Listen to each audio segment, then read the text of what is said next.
গুম বিচার বিভাগ সহ বাতিল হওয়া অধ্যাদেশ নিয়ে বিরোধী দল রাজনীতি করছে বলে জানিয়েছেন স্বরাষ্ট্রমন্ত্রী সালাউদ্দিন আহমেদ।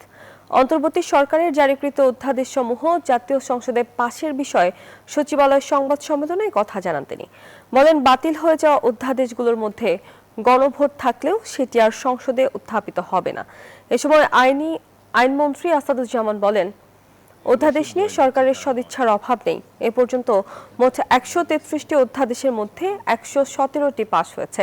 যেগুলো হয়নি সেগুলো নিয়ে আলোচনা হবে বলেও জানান আইনমন্ত্রী।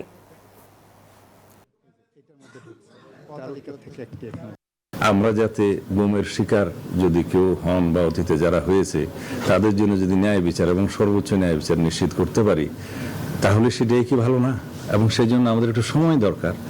এখন এই বিষয়গুলো মাথায় রেখে আমরা কথা বলেছি, কিন্তু বিরোধী দলের সদস্যরা এই জিনিসগুলোকে রাজনীতিকীকরণ করেছেন। আমরা যেটা করতে চাই না। সংসদের কাছে আইনের মাধ্যমে যখন বিলটা উপস্থাপন করছি, it becomes and it is passed, এটা আইনে পরিণত হয়ে যাচ্ছে। রহিতকরণ বিল হলো, এটা কিন্তু আইনে পরিণত হয়ে যাচ্ছে।